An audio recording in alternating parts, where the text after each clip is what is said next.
महाभारत के बाद वो सारे दिव्य अस्त्र शस्त्र आखिर गए कहाँ? क्या वो आज भी कहीं मौजूद हैं? चलिए आज एक ऐसे ही रहस्य में उतरते हैं और देखते हैं कि कैसे ये एक ऐसी भविष्यवाणी से जुड़ा है जो पुराने योद्धाओं को सीधे हमारे भविष्य से जुड़ती है। सोचिए जरा, ये एक ऐसा सवाल है जो सदियों से लोगों के मन में है। ब्रह्मास्त्र जैसे महाशक्तिशाली हथियार, क्या वो कहीं छिपा दिए गए या हमेशा के लिए खत्म हो गए? लेकिन इन सबसे भी बड़ा एक रहस्य है जो जुड़ा है एक महान योद्धा के दिव्य कवच से। जी हाँ, हम बात कर रहे हैं दानवीर कर्ण के उस अभेद्य कवच और कुंडल की। ये कोई आम कवच नहीं था जिसे पहना या उतारा जा सके। ये तो उनके शरीर का ही एक हिस्सा था, एक ऐसा दिव्य वरदान जो उन्हें किसी भी हथियार से पूरी तरह सुरक्षित रखता था। और सबसे हैरत की बात तो ये है कि ऐसी मान्यता है कि वो दिव्य कवच आज भी इसी धरती पर मौजूद है, कहीं छिपा हुआ। और मजे की बात तो ये है कि हमारे पास एक सुराग भी है कि ये कहाँ हो सकता है। कहानी हमें ले जाती है छत्तीसगढ़ के बीजापुर। वहाँ एक ऐसी रहस्यमयी गुफा के बारे में बात होती है जहाँ से कहते हैं कि लगातार एक रोशनी निकलती रहती है। और लोक कथाओं के अनुसार भगवान इंद्र ने ही कर्ण का कवच और कुंडल यहीं छिपाया था। क्यों? क्योंकि उसका वजन इतना ज्यादा था कि उनका रथ भी धरती में धंसने लगा था। अब यहाँ पर एक सवाल जरूर उठता है, भाई कोई कवच के साथ पैदा कैसे हो सकता है? और यहीं हमें इन प्राचीन ग्रंथों को देखने का अपना नजरिया बदलना होगा। देखिए, इन कहानियों को हमेशा शब्दशः नहीं लिया जा सकता। हमारे पूर्वजों ने विज्ञान और दर्शन की गहरी बातों को कहानियों में पिरो दिया। ये एक तरीका था, एक कोड था, ताकि हजारों साल तक ज्ञान एक पीढ़ी से दूसरी पीढ़ी तक पहुंचता रहे, वो भी बिना लिखे।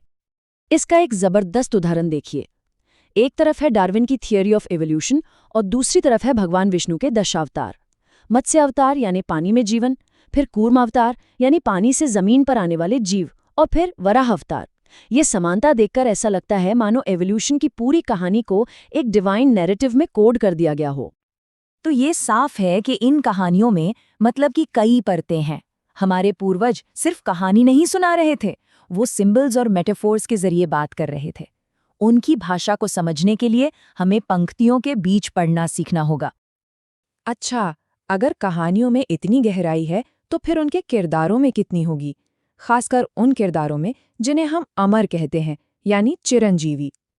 और यहीं से कॉन्सेप्ट आता है चिरंजीवियों का, वो 7 महान हस्तियां जिनके बारे में ये मान्यता है कि वो आज भी इस कलयुग में हमारे बीच जीवित हैं।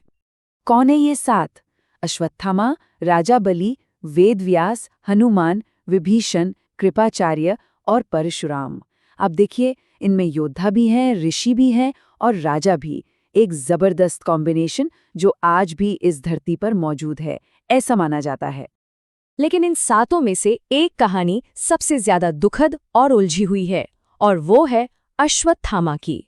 गुरु द्रोण के बेटे और भगवान शिव के अवतार। सोचिए, लेकिन उनकी कहानी एक बहुत बड़ी चेतावनी भी देती है।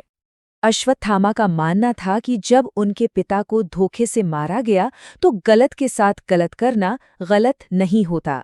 यही सोचकर उन्होंने बदले की सारी हदें पार कर दीं। और उनके इसी भयानक काम की सजा के तौर पर भगवान कृष्ण ने उन्हें श्राप दिया।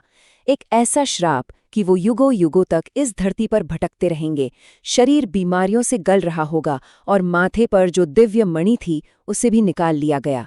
ये श्राप उन्हें एक शक्तिशाली योद्धा से एक तड़पता हुआ अमर बना गया, एक जीती जागती मिसाल कि बदला किस हद तक विनाशकारी हो सकता है।